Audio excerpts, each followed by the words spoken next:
What's poppin', you guys? Here we're gonna go about finishing up our visualization of merge sort, and this is going to be our part 2, where in the previous video we covered merge sort, the function, where it would split up our array into individual indices, and now we're going to cover merge, which is actually going to, well, merge our broken pieces, and while merging we're going to sort them. We begin with this first case where we have our 57 and 18 on the real left hand side of our array, and it's split up into these two individual values, and once we get to this point we need to merge them, right? Because once it's one value we can't split it up even more. So what goes on here is that we recalculate the size of our indices. So here mid index is 1, left index is actually I think it's 0 here. In this in this function call, mid index is going to be 0 and 0, so 0 minus 0 is 0. So plus 1, we have a size of 1. And then right index is going to be 1, but minus our relative middle index, our middle index is going to be 0.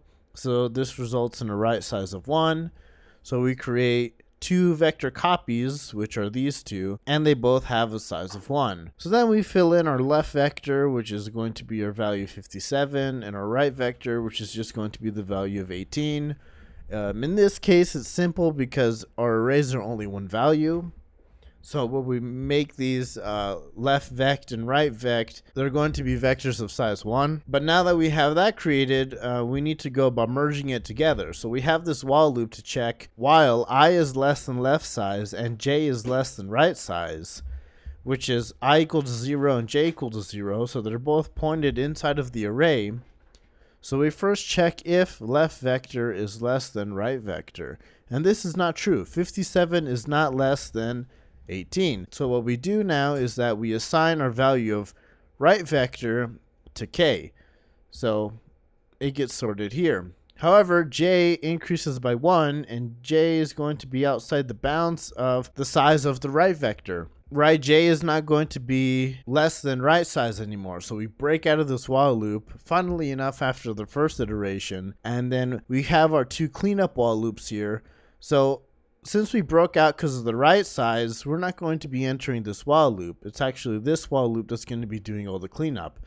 And that's because I is still equal to 0, and it's pointing to, a valid value inside of our vector, which is 57.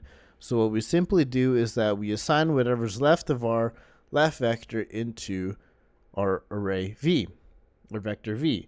And since there's only one element, we copy one element there. So for this case, this is relatively simple. We're essentially swapping two variables around. And while this seems like a lot of complicated code just for swapping two variables, the real magic of this comes up when we're building the array at the last step. The next time that we call merge is when we need to merge our subvector here that is green with the 25 that is here. The point in which we call merge is where our recursive function calls is here in this red square bracket. So we already have this, which is merged, and we need to merge it with 25. So we go and we build our left and our right vectors. So these two values are going to be our left vect, and this is going to be our right vect, which is just going to be a singular value for this case. Then we go through our while loop. So we see while I is less than left size and j is less than right size, both of which are true, we're going to compare them. Is 18 less than 25? Yes. So we're going to take left vect of I and set it equal to k. So we just place it there. We iterate one more time, and now I is here, and we say, hey, okay, so is I less than left size? Yes. Is j less than right size? Yes. So then we check if left vector is less than right vector. In this case, this is not true. 57 is not less than 25. So we set right vector of j equal to v of k. But after this loop, what's going to happen is that, similar to when we merged 57 and 18, one of the vectors is going to be out of bounds. In this case, it's going to be our right vector.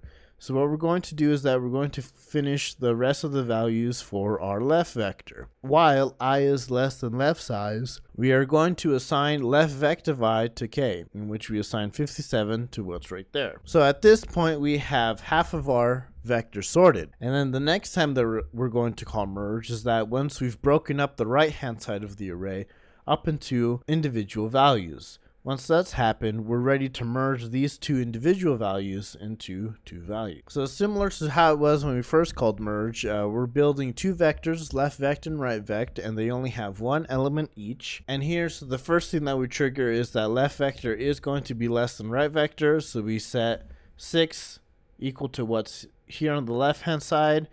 And since this is going to surpass its limit, meaning once I increments, we're going to be equal to the left size, so that means we're done with using the left size array, and we're going to clean up our right vector by setting it equal to k here, and with that we're good. So now we have one last time where we call merge, which is going to be when we have our left vector relatively sorted and our right vector relatively sorted.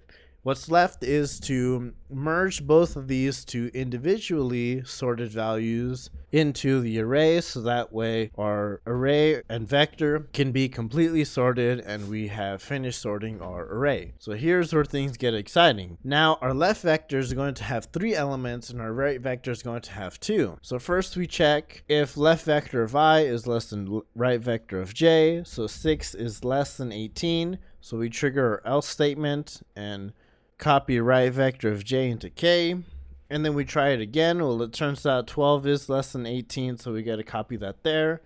So now our right vector is done for. We need to do the cleanup for our left vector. So while there's still elements in left vector, we're going to copy them over. And with the end of that, we have sorted our array. Thanks for watching, you guys. I hope this visualization clears up some potential troubles you may have had with merge sort. Merge sort isn't exactly an easy algorithm to understand or quickly visualize, so I really hope that this helps. And I'll see you in the next video.